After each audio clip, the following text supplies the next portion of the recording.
Nós vamos hoje para a nossa segunda aula de introdução bíblica sobre o tema Podemos conhecer Deus? Durante um programa de televisão, uma senhora já bem de idade, ela ali na entrevista, ela é perguntada sobre se pudesse realizar um último desejo, qual seria esse desejo que ela gostaria de ser realizado. E a resposta que ela deu foi uma resposta curiosa. Ela disse ao apresentador: eu desejo ver Deus. Esse realmente é um forte desejo do ser humano, tá certo? Desde sua origem, o ser humano ele vem buscando conhecer Deus, vem buscando respostas acerca de Deus. E é interessante que o apóstolo Paulo, quando ele fala aos atenienses a respeito de andarem tateando sem achar Deus, embora estivesse ele perto, ele diz o seguinte lá em Atos 17, 27. Para buscarem Deus, se porventura tateando possam achar, ainda que não esteja longe de cada um de vós. Então, por causa desse desejo, o mundo, ele infelizmente encheu-se de religiões que resultaram justamente do esforço do homem de conhecer Deus. É interessante que esse desejo, inclusive, ele é mostrado nos relatos bíblicos, quando em Êxodo 33, 18, Moisés, ele, embora já estivesse caminhando com Deus, embora já conhecesse Deus bem de perto, ele faz um pedido a Deus inusitado. Ele diz, em Êxodo 33, 18, peço que me mostres a tua glória. Então, embora tivesse o relacionamento com Deus, o desejo de Moisés era ver realmente a glória de Deus, o desejo dele era realmente conhecer Deus. Mas como nós estamos tratando nessa aula, nós podemos conhecer Deus? Nós podemos sim conhecer a Deus.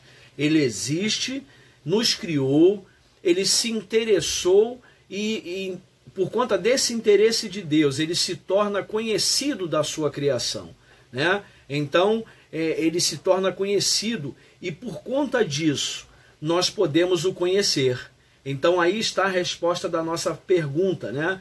Se nós podemos conhecer Deus, podemos, mas só podemos conhecê-lo por conta dele de ter se revelado a nós. O interessante é que esse é o maior diferencial, esse é o diferencial do cristianismo para as outras religiões, porque nas outras religiões nós vemos o homem buscando incessantemente agradar ao divino e assim ter uma resposta dele. Mas no cristianismo, Deus ele é tão fantástico que ele se revela ao homem independente de qualquer condição ou de qualquer situação que o homem possa produzir.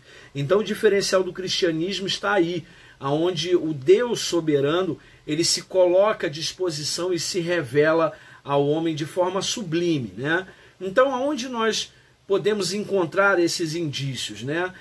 Nós podemos então avançar na nossa aula e acreditar que a Bíblia é um ensino sobre a revelação de Deus, né? E tem uma definição muito interessante que eu gosto de usar, de G.H. Lense, que ele diz o seguinte: o homem ele foi feito à imagem de Deus e, portanto, sendo um ser intelectual, moral e imortal, é a coisa mais natural esperar que o Criador, o seu Criador, sustente relações pessoais com aquele que criou a sua própria imagem e também mantenha comunicação pessoal com ele. Essa definição ela já quebra toda e qualquer possibilidade de afirmar que Deus ele cria o homem e deixa o homem e o mundo e deixa o homem à mercê de si mesmo. Então, por conta dessa definição, nós já conseguimos entender que o fato de nós sermos criados à imagem e semelhança de Deus, Deus ele faz questão de cuidar de nós, de nos instruir, de se revelar e principalmente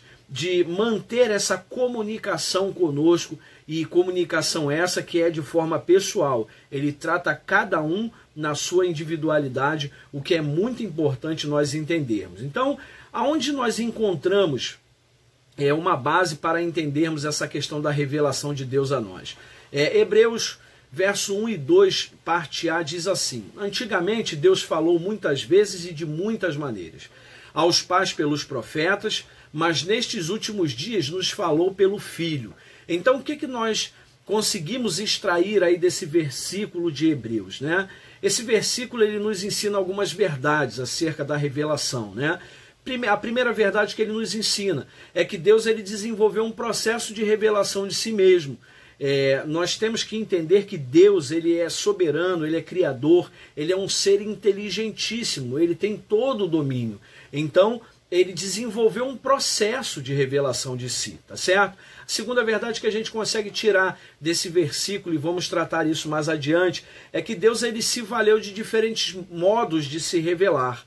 Então, nós vamos conversar um pouquinho disso também mais à frente. Uma terceira verdade é que Deus completou a sua revelação na pessoa de Jesus Cristo. Então, não há nada mais a ser revelado. Tudo aquilo que nós precisávamos saber acerca de Deus, ele já nos mostrou, já nos disse, já deixou registrado na Bíblia Sagrada. Nós não precisamos ficar buscando alternativas para compreender essa revelação. Não, ele desenvolveu um processo, ele se valeu de diferentes modos de revelação, e essa revelação ela não está incompleta, ela não é inacabada, ela não está por algum resultado vindouro. Pelo contrário, essa revelação ela se completa na pessoa de Jesus Cristo. Então, assim sendo, para conhecer Deus, eu e você, nós precisamos crer que Ele existe, crer que Ele se revelou, crer que Jesus é o Filho e veio como revelação final do próprio Deus. E além disso,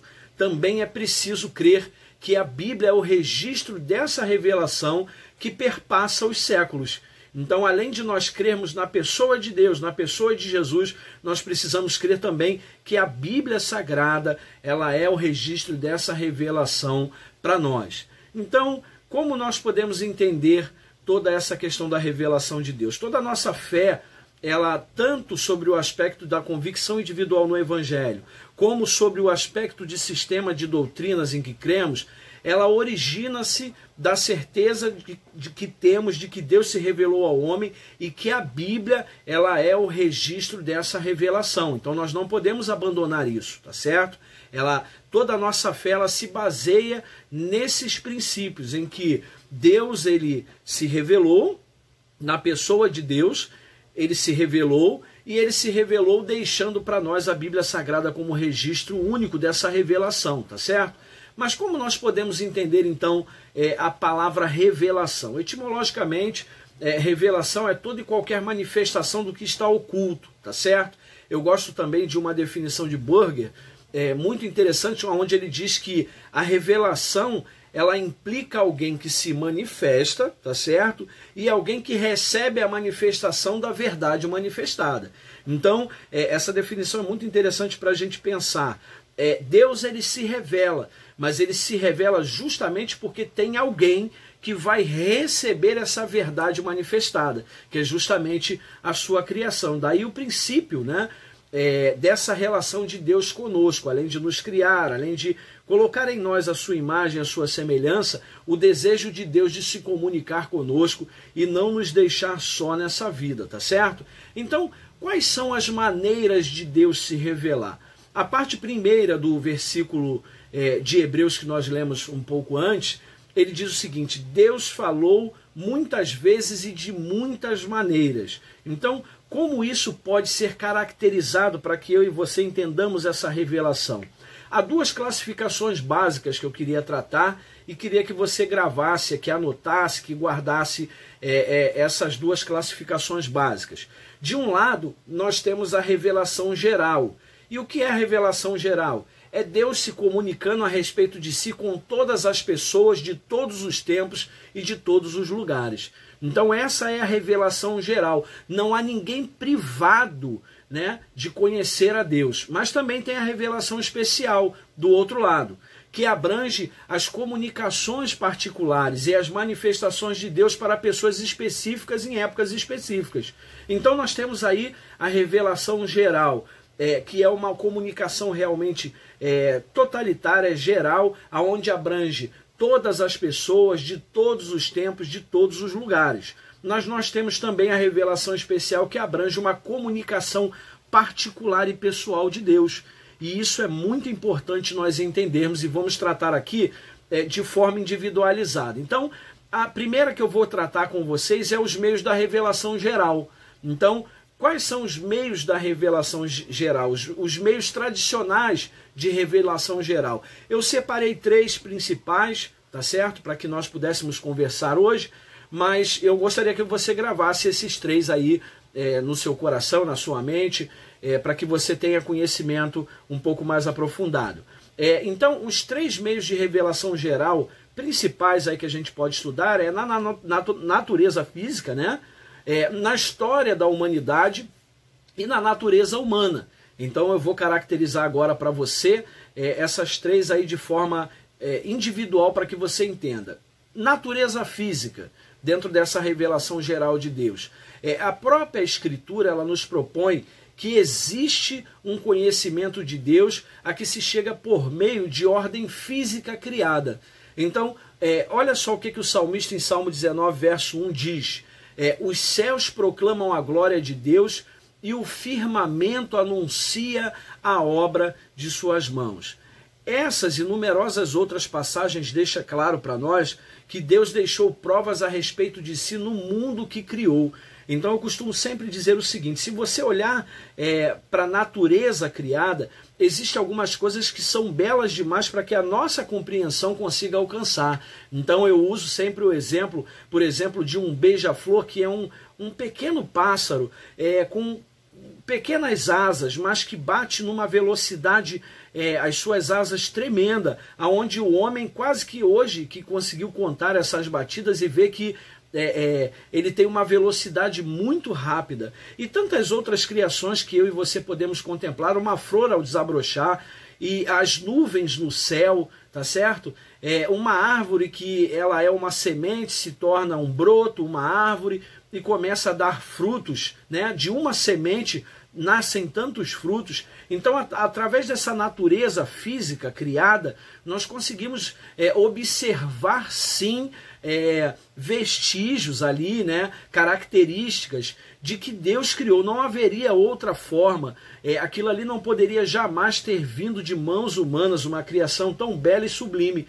Então, a natureza física, a criação em si, o mundo, né, a questão da rotação, os planetas, o Sol, tantas características nós vemos como criação, como uma revelação geral de Deus que não está privada a alguns poucos seres humanos. Todos nós, independente de credo, independente de religião, de posicionamento político, todos nós conseguimos observar dentro da natureza que essa natureza só pode ter a autoria de um ser divino e soberano, que nós acreditamos ser, sim, Deus Todo-Poderoso. Mas nós também, dentro dessa revelação geral, nós temos a história da humanidade, né? Por diversos motivos, a história da humanidade ela pode ser chamada assim de história de Deus. A história, elas são pegadas de Deus nas areias do tempo, né? Olha só que interessante que Paulo ele declara que Deus agiu lá, e isso nós vemos aí em Atos 17, verso 26, que ele diz o seguinte: de um só homem fez todas as nações, para habitarem sobre a face da terra, havendo fixado os tempos previamente estabelecidos e os limites da sua habitação. Então, quando nós olhamos a história do homem, nós percebemos que é fantástico a história dos governos, a história da criação do mundo. Então, tudo isso, de certa maneira, também revela a cada um de nós essa manifestação de Deus de forma geral através da história da humanidade. Mas nós, para fecharmos essa questão da revelação geral de Deus, nós também temos a natureza humana, tá certo?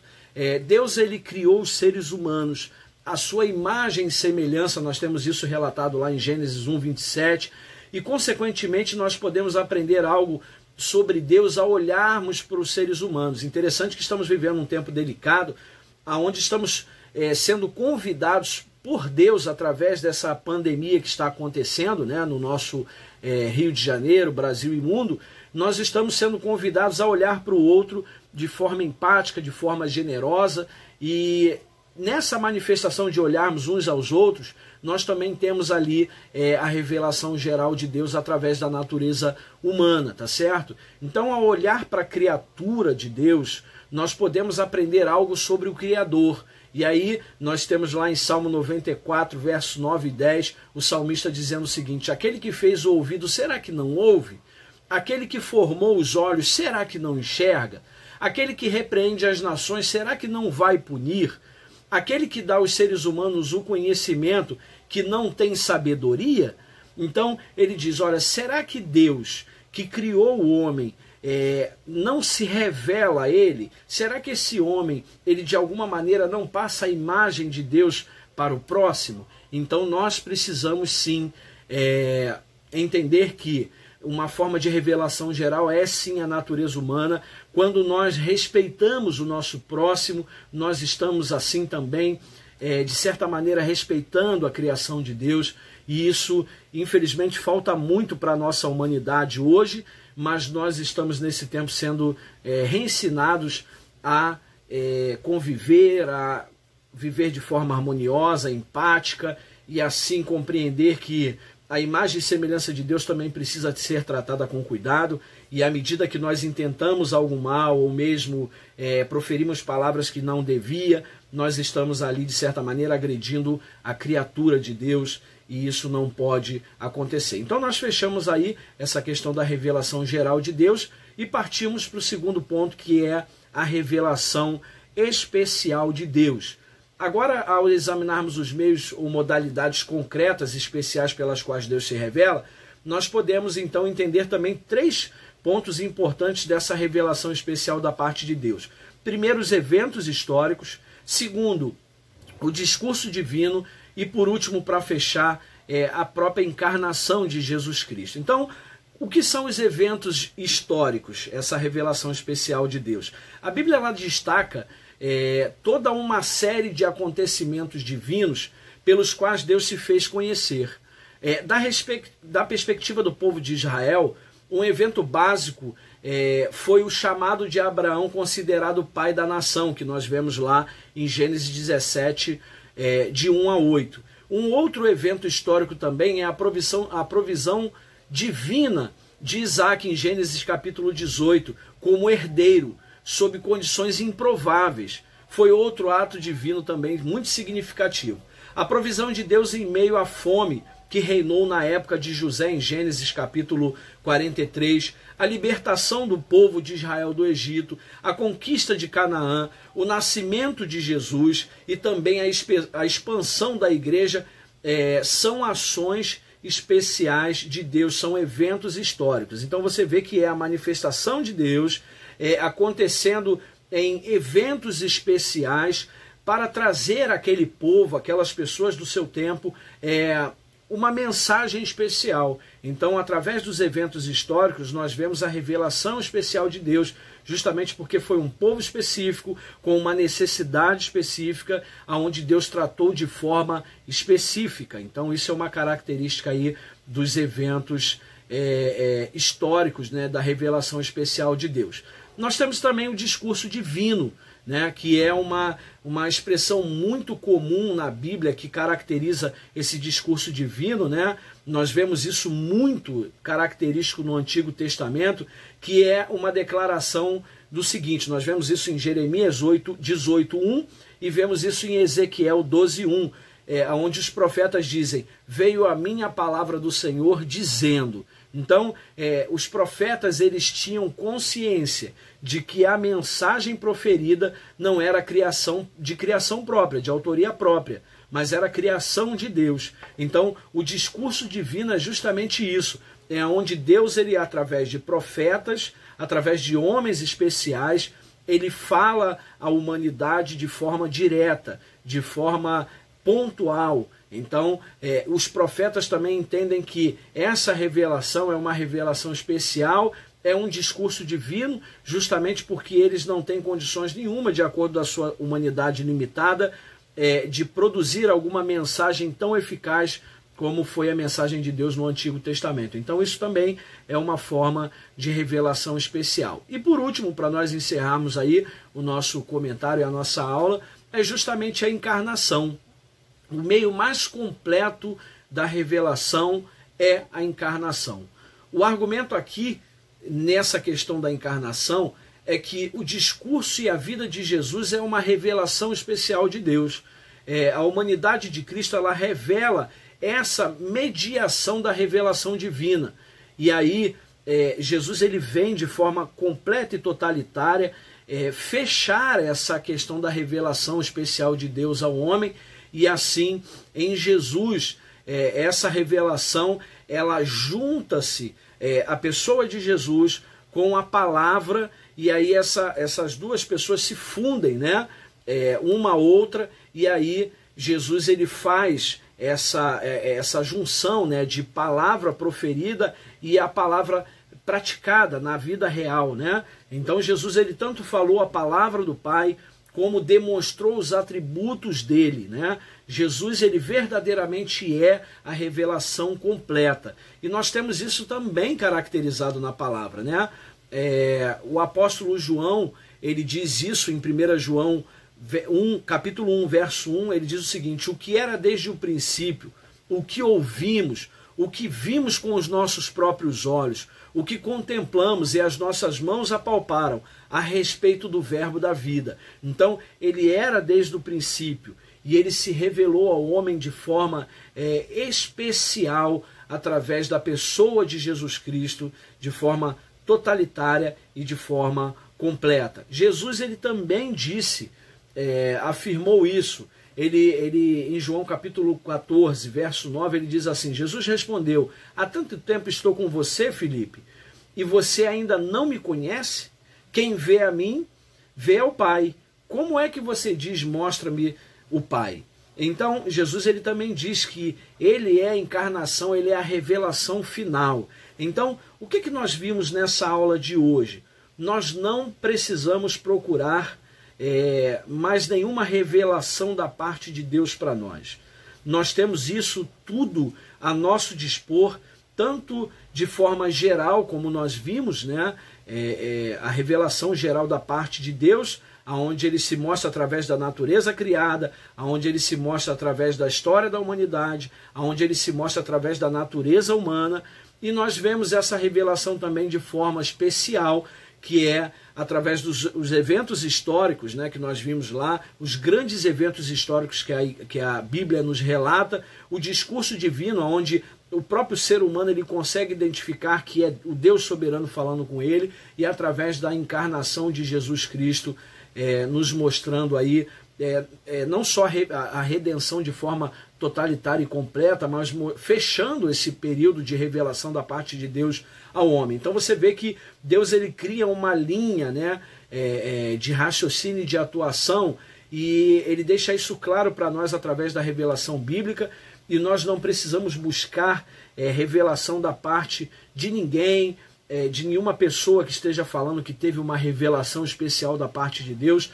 Tudo aquilo que eu e você precisamos conhecer acerca de Deus já nos foi revelado através da pessoa de Jesus Cristo, já nos foi revelado através da palavra, e se nós precisarmos buscar alguma coisa que ainda não conheçamos, nós precisamos buscar ou na palavra de Deus escrita por homens fiéis, ou mesmo na pessoa de Jesus Cristo, sem precisar de nenhum outro intermediário para nos ajudar aí nessa caminhada da vida. Então ficou hoje para nossa aula essa questão, essa resposta acerca de conhecermos Deus. Só podemos conhecer Deus justamente porque ele se revela ao homem de forma geral, de forma especial, e isso é uma maravilha para nós. Então que Deus abençoe sua vida. Na próxima aula nós trataremos um assunto também muito especial, e eu espero você junto conosco também nessa próxima aula. Deus abençoe sua vida e até a próxima.